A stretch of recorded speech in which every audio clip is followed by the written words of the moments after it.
Good afternoon, everyone, and welcome to today's live session. I'm Mehra, and I'm here today to give you some of my inputs on how your career can look like in supply chain and logistics in New Zealand. So before I start the session, let's just make sure that all technical things are going fine. So I'll just wait for my team to confirm that I am loud and clear and live, and I will start with the session then. So just hold up of 2 minutes, and we will continue with the session. Team, if you can please confirm me that I'm live.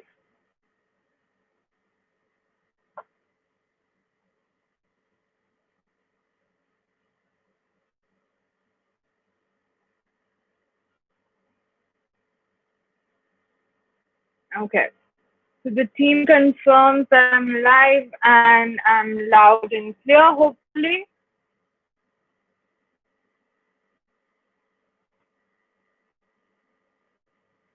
Okay. So today, as I said, that I'm here today to tell you a little bit about supply chain and logistics in New Zealand. And I'll also be addressing some of your queries that you have in the later part of the session. So we'll get to that. And I also see that my team is joining in the session, telling you guys a little bit about the team. AGV Global is a team of 52 hardworking people. We are a New Zealand-based global company with teams spread across India, Malaysia, and Oman currently. We aspire to give our clients the most suited and hassle-free experience in their immigration journey. So this has been our motto, and we have been trying to keep up with it and make sure that none of our clients face any difficulties when they're working with us. So while we wait for our viewers to join in, I'll tell you a little bit about myself. I'm a licensed immigration advisor. I have been working in this field for about 5 years, out of which 3 years I was working as an immigration officer with Immigration New Zealand. So I'll start this live session by telling you that I'm a licensed immigration advisor. I hold a license card which was issued to me by the Immigration Advisors Authority, which basically allows me to sit here today in front of you and be able to give you all the immigration advice. As per the Immigration Act 2009, it is actually illegal to give advice. It is illegal to give advice on any immigration queries except for student visas for anyone who does not have a license. So it becomes very important for everyone who is either giving or taking advice to make sure that you are dealing with a licensed immigration advisor. So going forward from here, we will just wait for a couple of things. Just give me a second.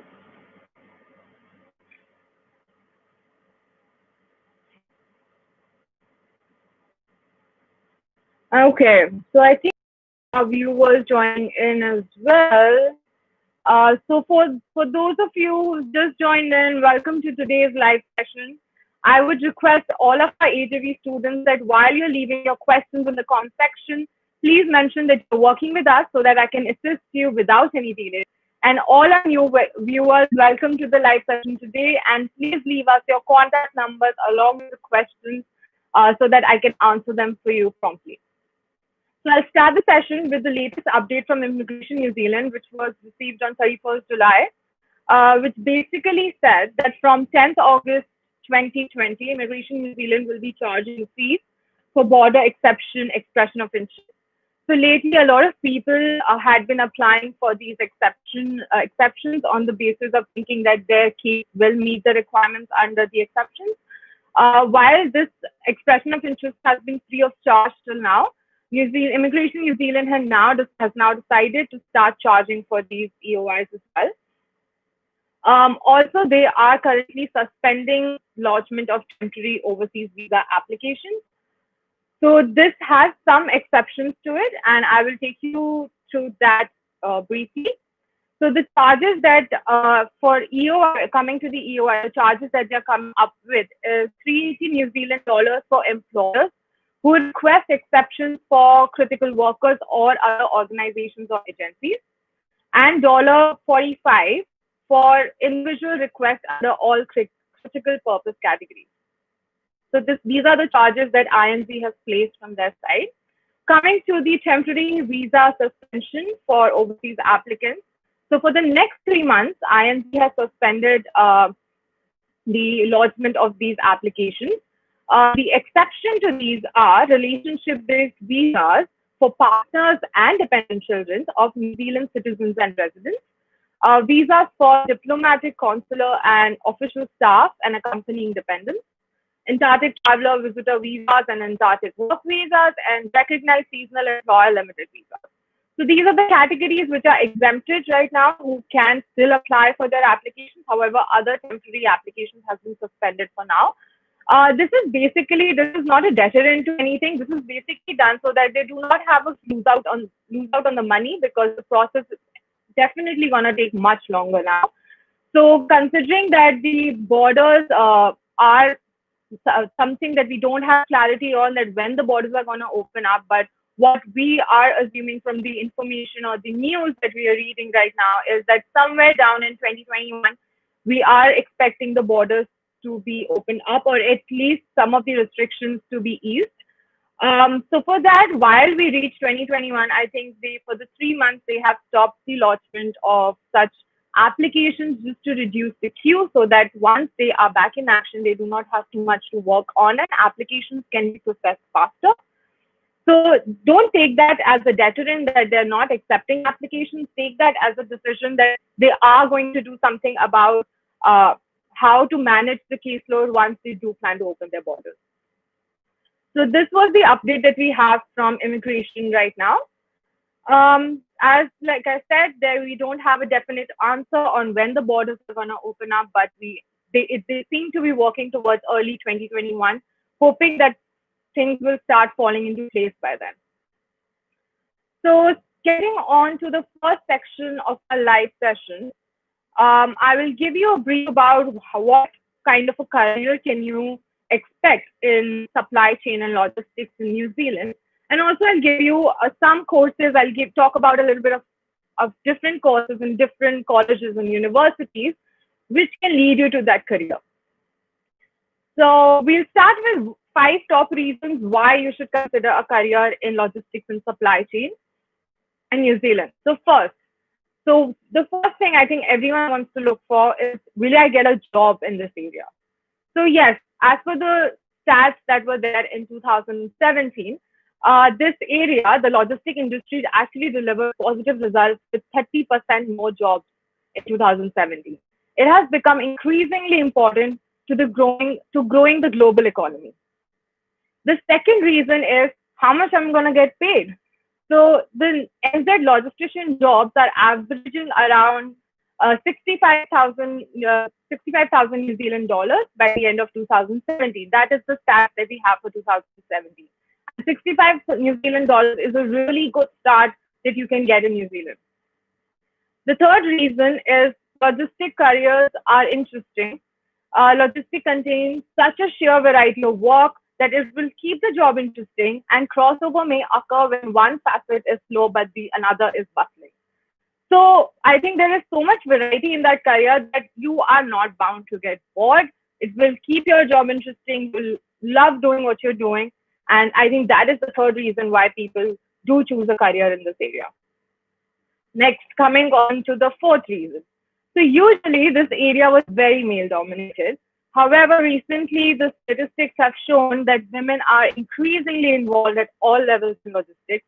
Many women now hold top positions in logistic companies and logistic departments. So this is a field where now women can at least look into and go ahead and make a career for themselves in this area. The fifth reason that I would suggest to look at this is that it's an entry gateway into a field of international business. So when you start a career in logistics, you will find that you can quickly gain enough experience with international business to develop new skills or open new opportunities for yourself.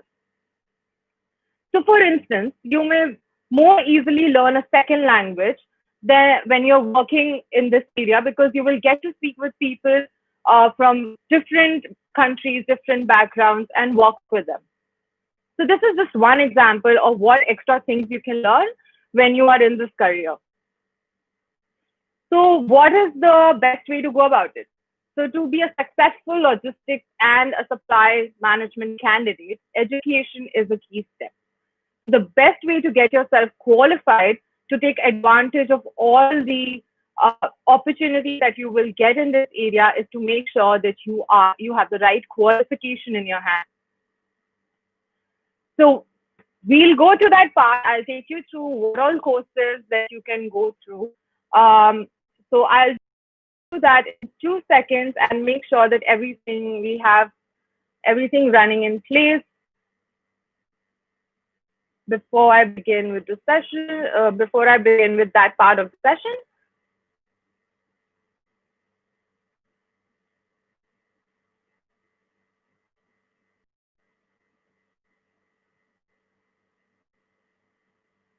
Okay, so coming down to the courses. So in New Zealand, you can get either a master's or a postgraduate degree, or a graduate diploma or bachelor's in this area. So there are some colleges which will offer you a master's and a postgraduate. There are some colleges which will specialize in bachelor's. There are some colleges which will give you a graduate diploma in this area. It completely depends on what you're looking for, what qualification have you completed in the past, and accordingly, we help you out in choosing the right course for yourself.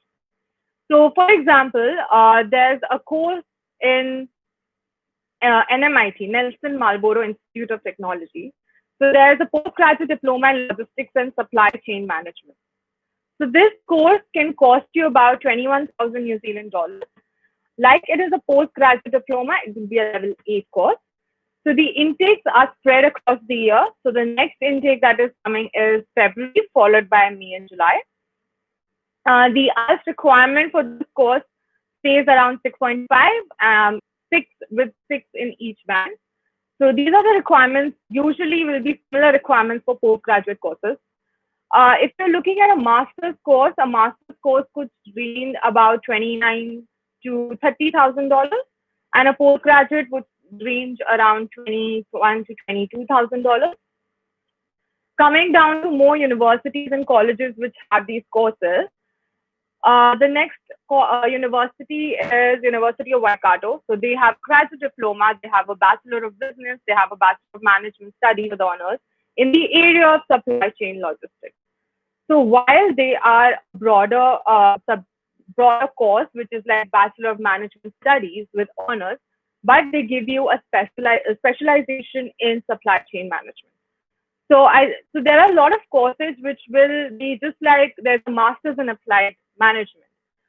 It is a broad subject, so you can actually choose any area you would want. So they do give you majors like supply chain management, and you can just go for that.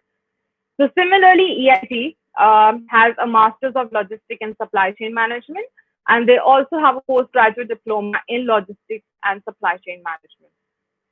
Like I said, masters would range about $29,000 to $30,000, and a postgraduate course would range about $21,000 to $22,000.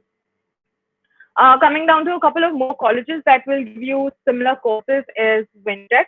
Wintec will give you a graduate diploma in supply chain management. It is a 1-year course and will also cost you about 22,000 New Zealand dollars. So the cost that I'm telling you is actually the course fee, the tuition fee that an international student is required to pay. Other than that, you're required to have 15,000 New Zealand dollars as living expenses. Coming down to the next college that we have is ARA, which also gives you graduate diploma in supply chain management. This will also cost around the same figure, that is 22,000 New Zealand dollars. The IELTS requirements, however, for graduate diplomas goes down. They usually require you to have an IELTS of around 6 with no band less than 5.5. Why is that? Because graduate diploma is also a level lower. So while postgraduate is level 8, graduate diploma will fall under level 7. So level 7 would be graduate diplomas, bachelor's, level 8 would be postgraduate diplomas, level 9 would be a master's degrees, level 10 is PhD. So this is the criteria in which the qualifications are assessed in New Zealand by the NZQA. So there are different levels, and so similarly, on the basis of your previous qualification, you can choose which course to opt for and which level of course you should go for. So I think this was a brief about what kind of courses you can do in New Zealand and what kind of career you can expect in supply chain and logistics in New Zealand. So if you have any more questions about this area, please feel free to leave me the questions here in the comment section, and I'll be happy to answer them. And hopefully make sure that even if it's a small or stupid question in your head, it might be it might have an answer that will clear a lot of queries for other people watching this uh, live session as well. So make sure that whatever doubt or anything you have, just drop in, and I'll be happy to answer them for you. So we'll get to the question and answer session in a minute. So let me just check with my team if everything is fine.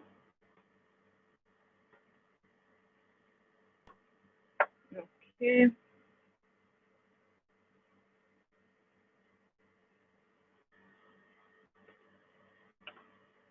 So the first question is from Bhargav Mehta. He says, hey, just inquiring on behalf of a friend about supply chain in regards of which unis are the best.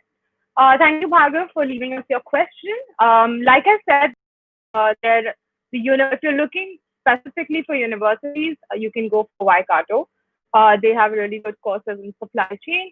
However, if you're looking at ITPs and PTEs, you can also go for ARA, NMIT, EIC. They're equally good colleges and have good courses.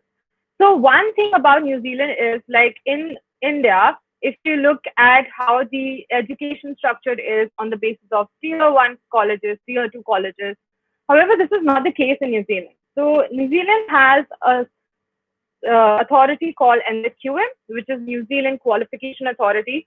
What it does is that it will assess the courses that are being provided by all these colleges and universities, and then segregate them into levels, different levels. That, like I said, level 7, level 8, level 9. So the quality of the qualification that is given, the quality of the education that is given in all of these, be it ITPs, PTEs, or universities, is the same. What changes is that what course they are giving. Some college, there might be a course that you want to do is available in an PTE or an ITP, but may not be in a university. So there, I would suggest that go for the course that you want to do. Don't choose your course on the basis of college or a university. Uh, look at the subject, go through the details of the course, look at the subjects that you want to study, if it interests you or not, and then accordingly choose your course. So this is something that we will personally help you out with and see what will help you better in your future in New Zealand. So like I said, there are a lot of good colleges that I just mentioned. There's ARA, there's EIT, NMIT, there's Waikato University that you can look for. I hopefully, Bhargav, I've answered your question.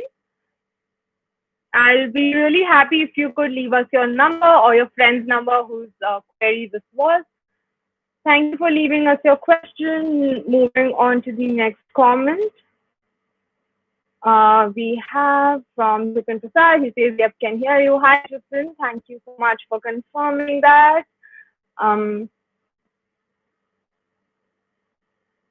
Okay, so next question we have is from Shashank Tyagi.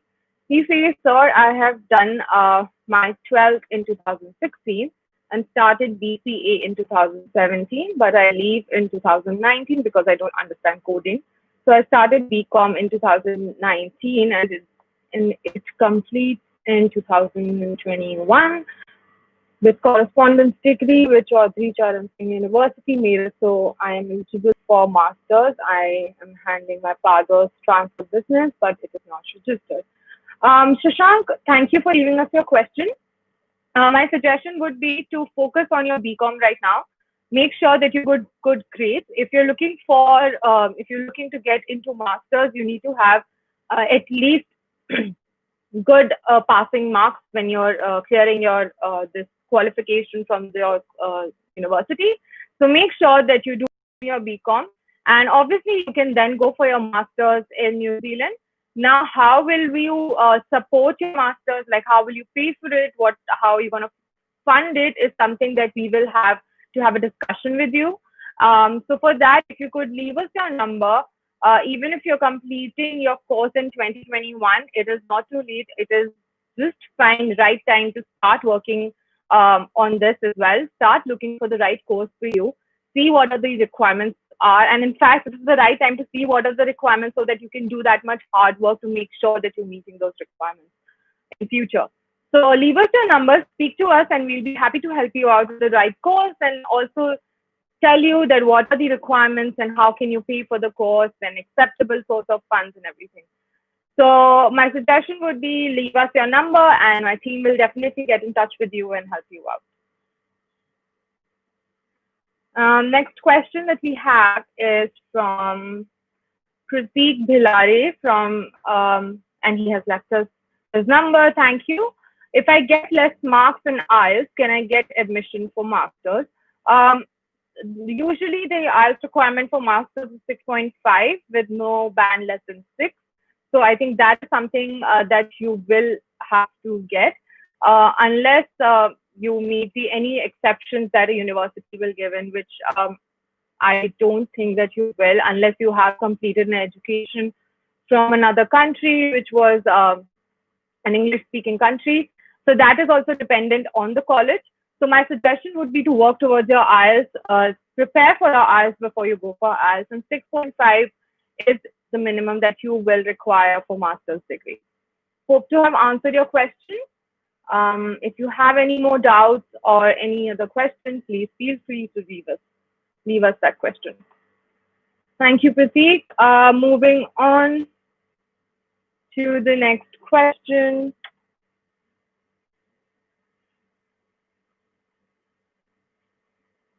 Okay, let's see if you have questions on YouTube.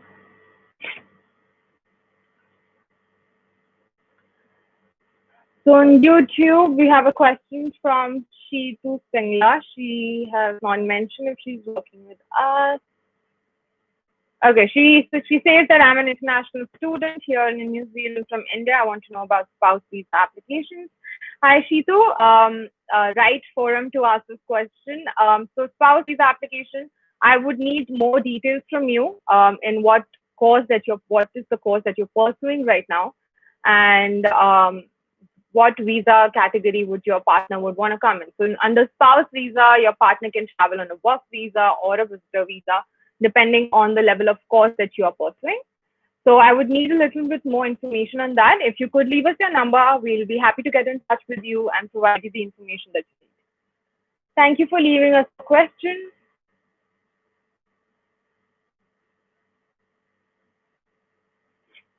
There's another question from Pratik Bhilari. He says, current job market as an international student, as a civil engineer.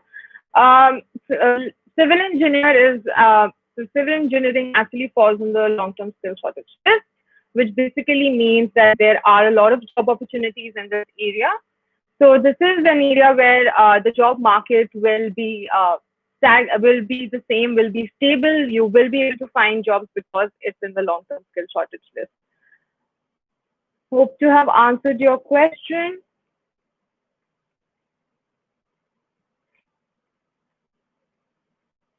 Next question is from NDM Bhatt. He says, any hope for hospitality industry? Definitely a lot of hope for hospitality industry. If you know, New Zealand is a beautiful country. The main industry that is going to grow here is the hospitality industry because of the people, the visitors.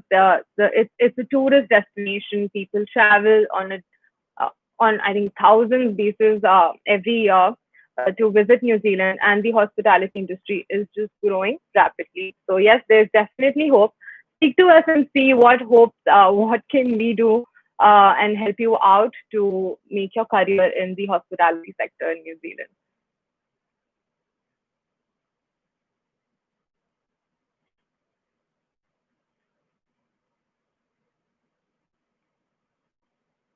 Okay.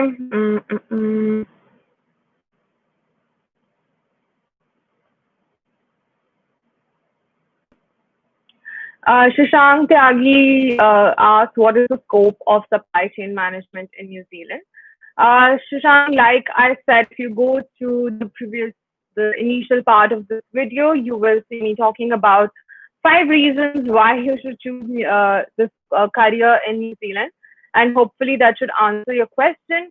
We're just giving you a brief idea of what it is that the employment sector in this area is increasing on a very large basis. In 2017, it actually resulted in 30% more jobs. So yes, the employment sector is definitely increasing in this area. The salary that you can get about is about 65,000 New Zealand dollars. That is the starting salary that any person in this area would get. And especially if you're talking about masters, I am assuming that that would be the average salary that you can get. Also, this career is very interesting. So I would suggest just go to the previous part of the session, and it will answer your question completely. Thank you for leaving us your question.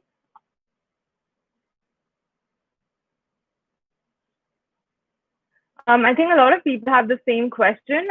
Grover, Shubham, I would also suggest you to go to the previous part of the session where I have talked about 5 top reasons why you should consider career in this field, and hopefully this will answer all your queries. If you still have any questions for me, please leave us your questions here, and I'll be happy to help you out.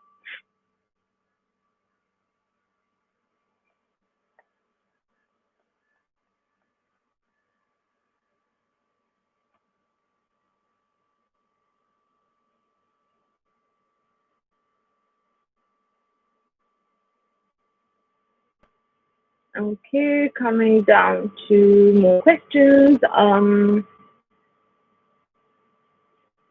Okay, next question is from Sylvia Charles.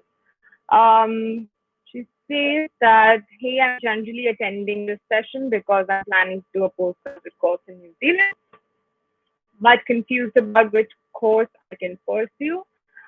Sylvia, I think the best way to go about it would be to speak to us. Just have a casual chat with us. Tell us what your past qualifications are. If you have work experience, what area of work experience you have, and what are your interests. And accordingly, we will be able to help you filter the best courses for you. I think the best way to go about it is leave us your number, and we will be happy to get in touch with you and help you out with your queries. And if not, just if you can give me a little more information about your background, I'll be able to suggest some courses or the paths that you can go and take right now. But my suggestion would be leave us a number and have a chat with our study advisors. Our study advisors have a lot of experience in this area, and they will go through your profile in detail and make sure that they suggest the right courses for you. So, like I said, leave us your number and we will get back to you. Thank you, Silvia.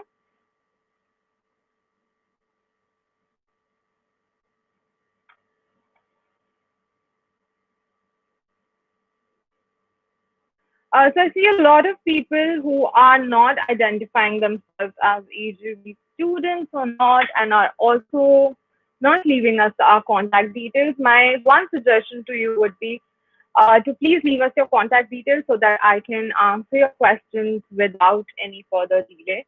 Um, so all of our viewers today.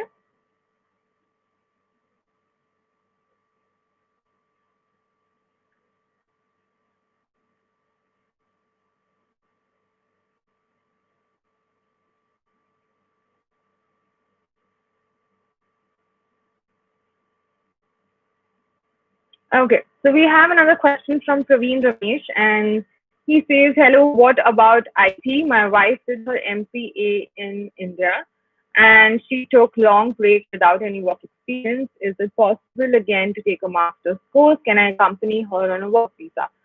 Thank you, Praveen, for giving us your question. Yes, your wife, if she's taken a long break without any work experience and has an plausible explanation for it, then definitely we can help you out with a course. She can go for a master's degree as well. There's nothing stopping her from going for a master's degree.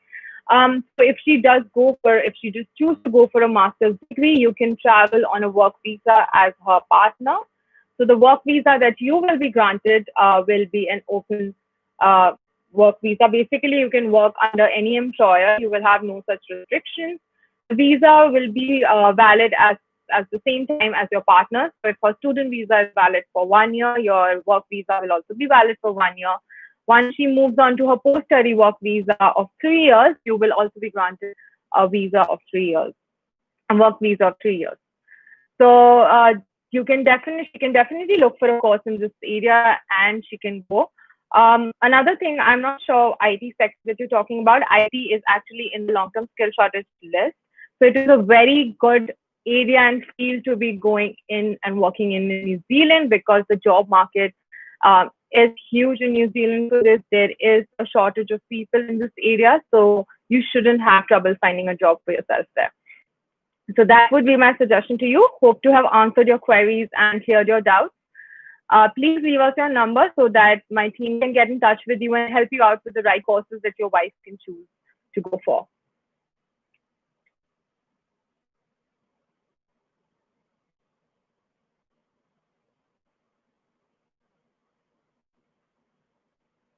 Okay, so the next question that I have is from Omkar Shinde.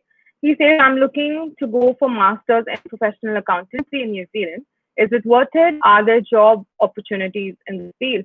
Definitely, Omkar, is definitely worth it. The careers in this area are really good because all businesses have an account vertical, so you definitely won't have a shortage of job there. Also, you would be required to register with CANS. That will ensure that you have job opportunities both in Australia and New Zealand. Hope I've given you the information that you were looking for. Please leave us your number so that my team can get in touch with you.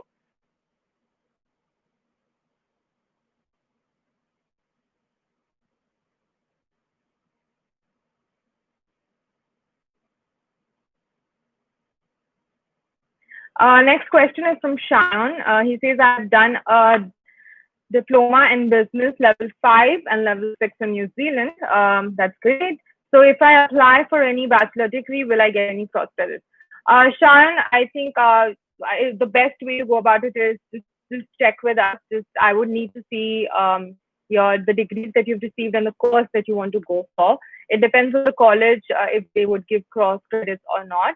I'm sure that you will be able to get cross credits, but I will not give you a definite answer unless I have the documents in front of me.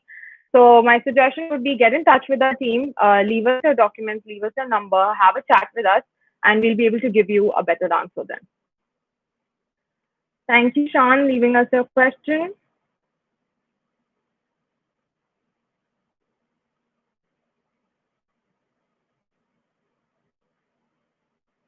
Okay, so the next question we have is from Rishikesh. He says, hi there, I'm an EGBN. I've completed all my documents submission for February 21 intake, which has been deferred. I have paid my visa amount 330 for July intake. Just wanted to ask, will that amount get forwarded to Feb intake, or I'll have to pay the entire amount again? Hi, Rishikesh. I'm very well aware that we lost your application. So the thing is that they will definitely put this amount will get forwarded. However, we don't have a clarity on how they're going to look at the applications that are currently in queue with them. So once we have that clarity from their end, I will be able to help you, give you a more clearer answer. But as of now, they have said nothing about them having to lodge new applications later, or will this money will be adjusted or refunded or not. So this is something that I will only be able to tell you once we hear something from immigration. Unfortunately, I don't have an answer for you right now. But there is no bad news. So let's just be hopeful, and hopefully by Feb 21, you should be able to travel to New Zealand. So let's keep our fingers crossed. Next question we have is from Muhammad Salim Thagcho, and he says, could you please describe the levels? So Muhammad, there are a couple of levels in different qualifications. So there's level 4, 5, 6, 7, 8, 9, 10. Usually students, most of our students travel for level 7 to level 9 courses. Level 4 and 5, not so much. So level 7 will have your graduate diplomas, your bachelor degrees. Level 8 will have your postgraduate diplomas, postgraduate courses basically. Level 9 will have your master's courses, and level 10 will have your PhDs. So this is the different levels that are there in New Zealand, if you talk about qualification. Hope I have answered your question. Moving on. Okay, I think I've skipped a couple of questions in between. Just team, if you can please if I've skipped any questions because I can't see the questions on the top right now. What's a live session without technical difficulties?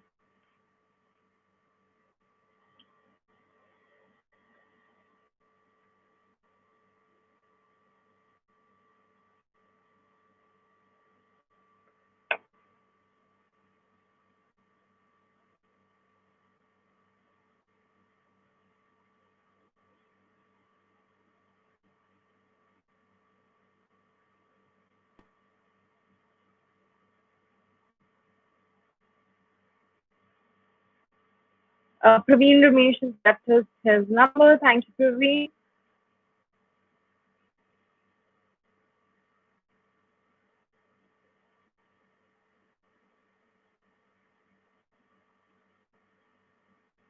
Okay, let's see if I can pick up some questions from YouTube.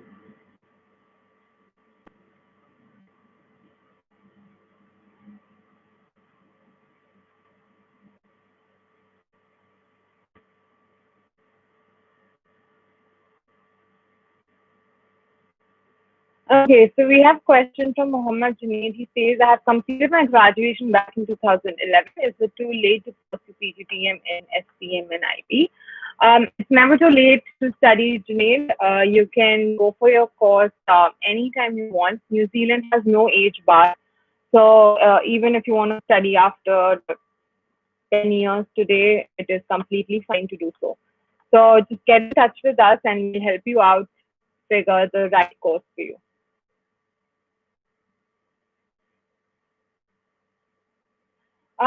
Aditya Dhawan, he says, I'm an EGV client. What point difference are there in between level 8 and level 9 in PR process? A level 8 course, Aditya, will get you 50 points, and a level 9 course will get you 70 points. So that is the point difference that is there if you're looking at residence category after that.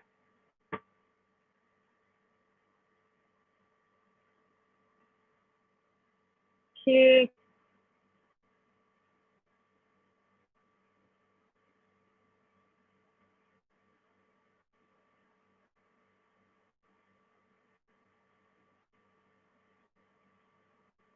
Okay, I am not able to see any more questions. Just give me a second and I'll check with the team.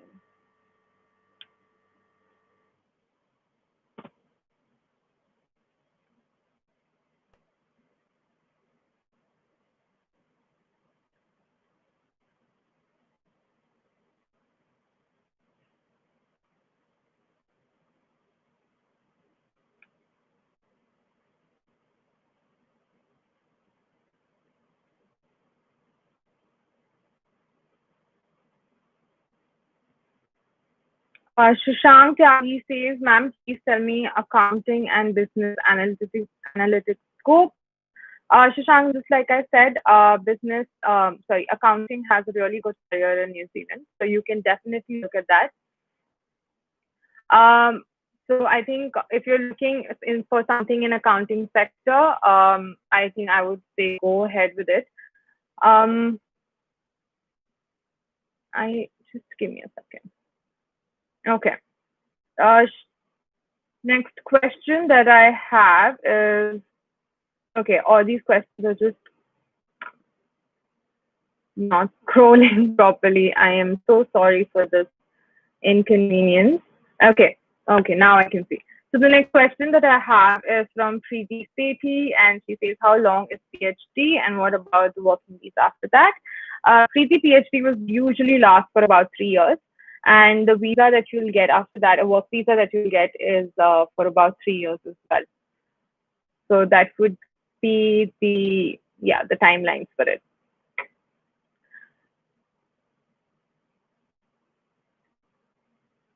Next question that I have is from Soumya Deep Ray, and he says, I did a BCom from Calcutta University. I work in an MNC right now in SCM, though I don't have SCM bookish knowledge, but I would like to know what kind of procurement course is good in New Zealand to settle there. Soumya, I would suggest that if you have experience, you can take a graduate diploma or a postgraduate diploma course. So, but what kind of courses, the subjects, I think that I will be able to help you out once I know that and then look at what options are there for you. But you can definitely look at graduate diplomas and postgraduate diplomas as your options.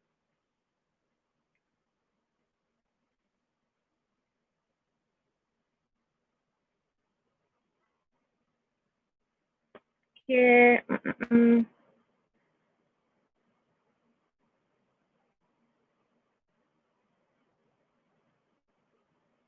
Okay, I think that's it for the questions. I don't see any more questions. So while I'm scrolling through the questions and try to see if I have missed out on any, if you guys, if our viewers have any questions, even on the smallest doubts on what is happening or what your look like, any of our Adrians who are watching this video, the most asked question in their head is that, is this going to help me in my residence? If you have any such questions, anything about supply chain management that I can help you out with right now, please feel free to leave us your questions with your contact details. And I think that would be the best way to go about it so that I can answer them promptly.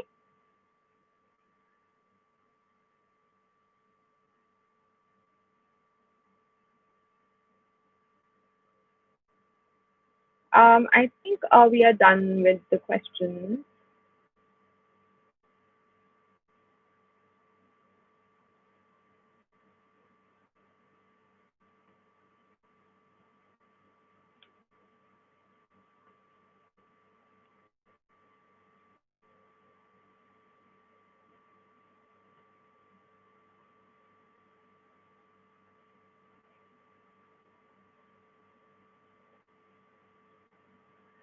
Uchita Diaz has asked, hey, what are the trade pathways available which lead to PRs? Uchita, I'm a little bit unsure of the question that you're asking. If you're looking for pathways to residence, there is one category called skill migrant category. Uh, so that is it will be dependent upon your profile completely. You have to get about 160 points to be eligible to apply for this category to apply for an expression of interest. While you can apply for an expression of interest at even 100 points, your expression of interest will not be picked up unless you have a 160. So, so the SMC would be a pathway to residence, and the points are completely based on your profile, like I said. So it will be based on your age, your qualification, your work experience, your area of work experience. So if it falls under the long-term skill shortage list, you will be eligible for additional bonus points. And also, if you are married, you can claim points on the basis of your partner's qualification. So that is one pathway for residents, which you can look at, and I'll be happy to help you out with that as well. So you've left us your number. I will make sure that my team gets in touch with you, and hopefully we'll be able to suggest you the right pathway that is appropriate for you. Thank you for leaving us your question.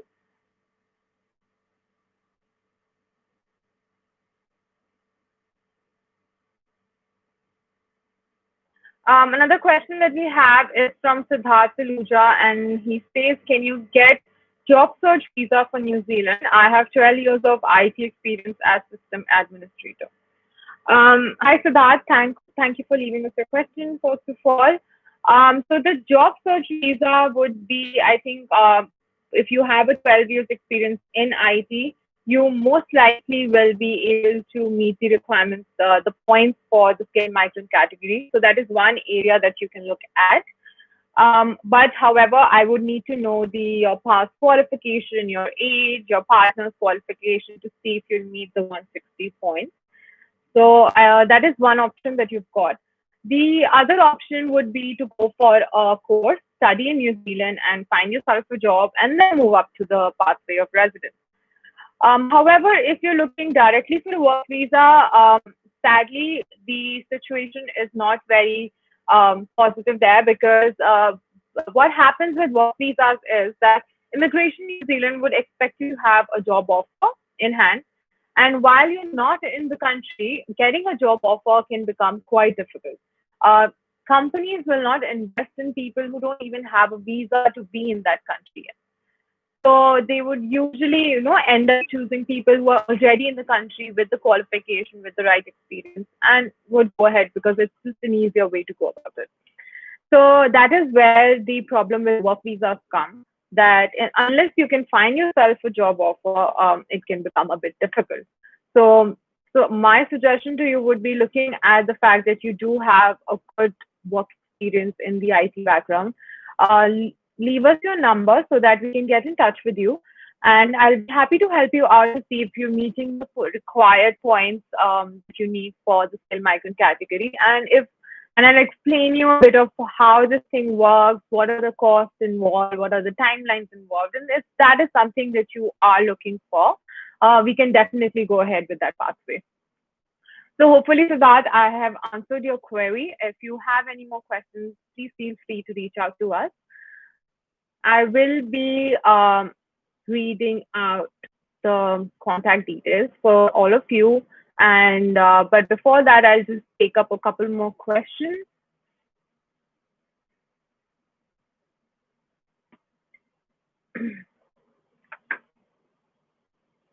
So Preeti Sethi says that I have finished my master's in finance and IT from Masters in Finance and from Amity University program. Looking for some course in next level in supply chain. Pretty Amity, okay. As far as I remember, I think Amity was in Noida, but however, okay, moving on with your question, you can actually look for a course you can look for a graduate diploma course. So that is one course that you can look for, but I would, like I said, that I would suggest to have more detailed information about your previous course and what were you doing, what were the subjects that you studied, why do you want to go in a supply chain management, what career are you looking for. Sometimes a lot of people have a different idea about supply chain completely. So my suggestion would be to speak to us so that we can at least tell you that yes, this would be the right pathway that you should go for if that's depending on what career you're looking for. So my suggestion would be a graduate diploma for you. But like I said, leave us your number so that we can help you out better. Sino Arika says next New Zealand international students intake. Sino, we don't have an answer for that right now because we have not heard from Immigration New Zealand or the government of New Zealand that when they're planning to open up the borders. So while we are hoping that they will be, at least the border restrictions will be eased out for international students by early 2021. So that is our target in our head right now, and that is what we're working for. So you can right now apply for an offer letter for the February intake, and in case it does get deferred, the colleges will be happy to defer the offer letter as well. So I think the best way to go about it would be to have it at least secure the offer letter with you for that intake, so that in case it does come to deferring the intake, you will be on the priority list as well. So that is my suggestion to you. Moving from February, there are a lot of intakes available. There are intakes in April, May, June as well. There are intakes in July, August, September. So the intakes all over the year, but they're dependent on which course you're going for. Usually the biggest intakes would be the February and the July one. Okay, so coming to the next question. So this question is from Fatima Zenia, and she says, while studying master's program, can one apply for PR under SMC once get a full-time job? Thank you, ma'am. Okay, Fatima. Yes, not while studying because you cannot, while you're studying, you cannot work. So you cannot work in a full-time job. You can definitely work in a part-time job. So yes, after you've completed your master's degree and you've secured a full-time job, which meets the requirement, you can very well apply for your skilled migrant category visa. Hopefully, I've answered your question, Fatima.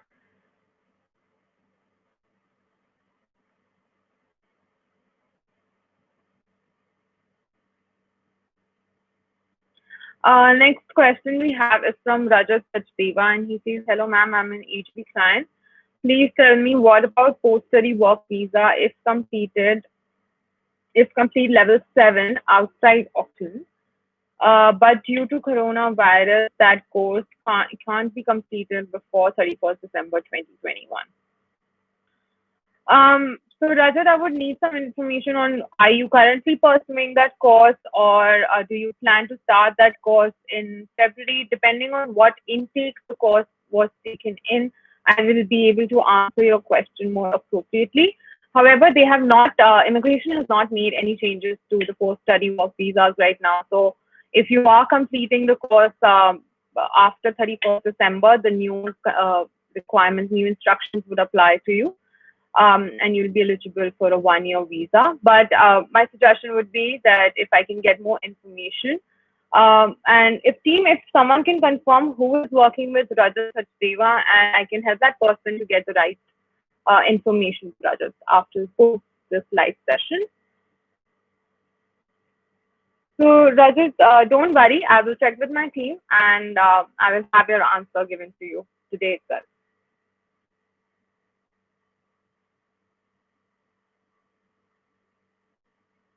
Next one we have is from Nitin Shirsagar, and he says, "Hi, 15 years of experience in IT software develop engineer, age 40, possible to PR and work visa, New Zealand."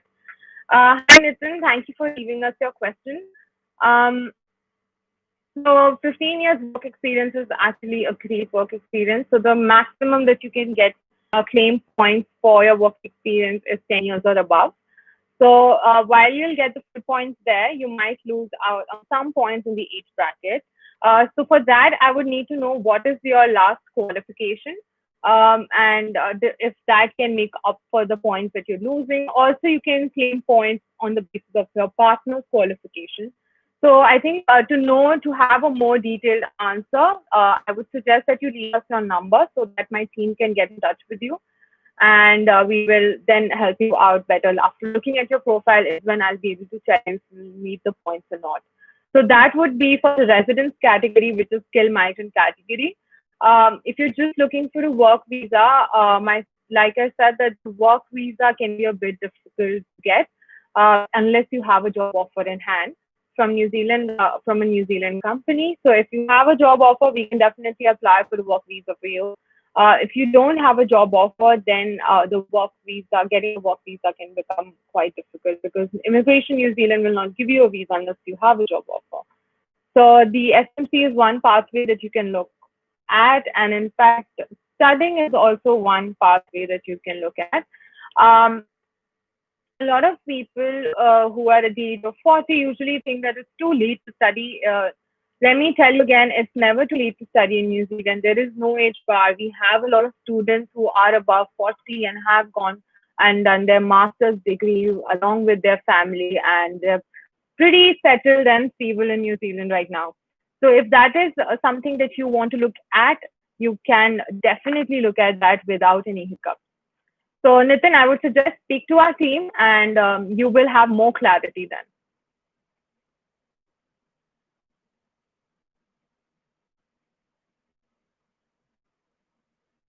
So Rajat Sachdeva says, "No, I was about to start in July 2020." Yes, Rajat, so I think the course thing will depend on when you started. So the COVID, we don't have any information from immigration how they're going to look at people who got affected due to COVID, and will those instructions still apply to them or not. But right now they have not given any such information to us. So we'll go by what the instructions say as of now. So Like I said, that you it will depend on when you complete the course, and COVID will nothing have nothing to do with anything affecting the instructions right now. Fatima Zenia says, can one apply for two or three education institutes to choose from? Definitely, Fatima, you can apply in two or three education institutes. We'll be happy to assist you with the admission process. My admission team will take care of the entire process. They'll complete your applications for whichever courses and institutes that you want to apply in, and they make sure that they follow up with them on a regular basis and get the offer letters in as soon as possible.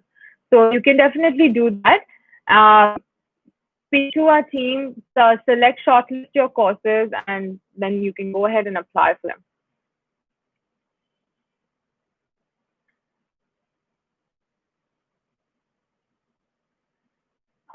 Next question we have is from Nikhil. He says, "Hi, I'm Nikhil. I wish to know what all services assistance is provided in the one-on-one call package. How long is it valid? Is visa application assistance included?" Hi, Nikhil. Thank you for leaving us a question. So basically, one-on-one package that I think that you're talking about is an LI consultation. The LI consultation will include a complete analysis of your profile. I will look at the entire profile and see what all pathways are that you can look at. I will definitely first, you know, do an eligibility assessment for your residence skill migrant category if you fit in that pathway. If not, what other pathways are there that you can look at right now? This package is basically, it's not just restricted to one call. We can have as many calls as you want. We can have a discussion as many times as you want to see which pathway you want to go for, unless you're satisfied with pathway to choose. Depending visas helping out students, so there will be no charges there. However, you will be required to pay immigration visa fee yourself. If you're looking at any other categories than student, there might be some charges applicable to them, and that is something that we can speak uh, uh, later on after the consultation. So the call, one-on-one call that you're talking about, is just to speak with it is to speak with a licensed immigration advisor, get a complete picture of what your possible pathways are, and then taking the right step forward. So that is what a consultation is for. And if you think that this is something that you are looking for, trust me, there are a lot of people who have booked the consultations and have really felt that they have a better and a clearer picture of how things work in New Zealand, what are the possibilities in New Zealand. In fact, I had a client who did their calculation for the skill migrant category online. And when they spoke to me during a consultation call, the game that they had in their head completely changed. So, as per their calculation, the husband could travel, the wife was not meeting the points. But when they spoke to me, it turned out to be the other way around. So there are a lot of ifs and buts that are involved in such categories, and I think the best way to go ahead with such questions is to speak to a licensed person. And I am sure that once you speak to us, you will be very satisfied with the information that you get, because we put in all our efforts to make sure that your questions, your queries are answered to the best of our knowledge. So if you do want to book a live session, consultation with us, please go ahead and book it, and I am sure that you will not be disappointed. Hopefully, Nikhil, I've answered your query. Moving on, let's see if we have more questions on the queue.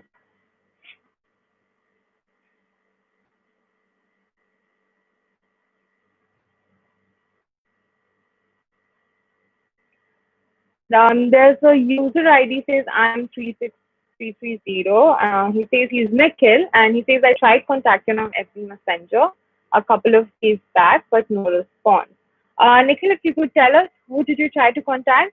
Also, if you could leave us your number here, I will make sure that the team contacts you right after this session, and we will have your questions answered.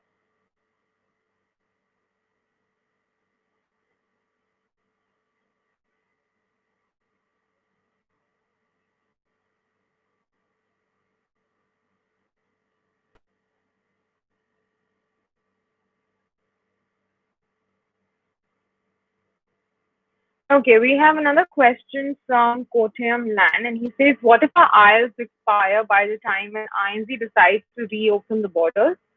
Wasn't able to join this time due to COVID, and my IELTS will expire in December. Will I get an exemption?" So, Kotiam, this is something that we'll have to check with the colleges. And in fact, I recently checked with one of the colleges for my students, and they gave them an exception. The IELTS for them was going to expire in August, so they just gave an exception for the February intake that they will consider the IELTS to be valid for that intake. So I would suggest that you speak to your agent if you're working with us. Speak to the advisor that you're working with, and they will get in touch with the college and see if they can give you an exemption there. So you have not mentioned if you're working with us or not, but this would be my suggestion to you.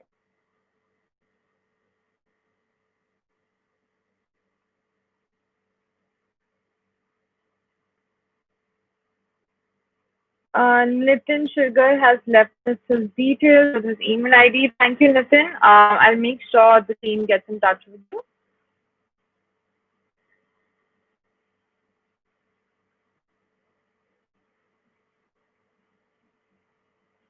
Okay, I think this brings us to the end of the questions that we have today. I'll quickly scroll through and see if I've not missed out on any questions.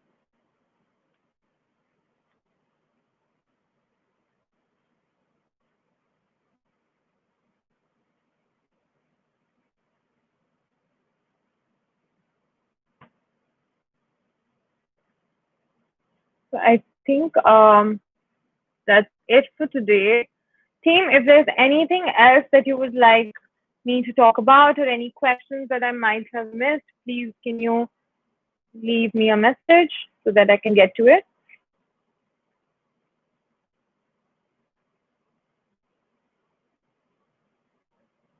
There's one question from Raghu Neely, and he says that I'm an HV client. I've done my MBA and I've got 10 years of experience in finance and accounting.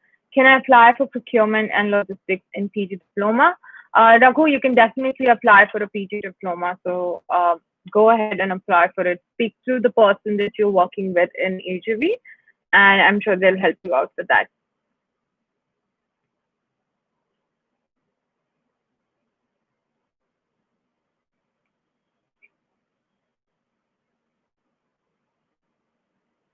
Picking up the expression of interest anymore. They've stopped that for now, and they're only processing the ones that they already had in the queue. I'm sure that they will open up the skill migrant EOIs soon. So if you are looking for that option, I would suggest speak to us so that by the time they do open up the skill migrant category, start working on that again fully. We are good to go with your application. So if I think the first thing about skill migrant is to make sure that you're meeting the requirements. So for that, you will need to speak to a licensed immigration advisor because you cannot take advice on these visa categories from anyone but a licensed person. So my suggestion would be to speak to us. One of us, there are 5 licensed immigration advisors in EGV Global. You can speak to either of us, and we'll be happy to help you out.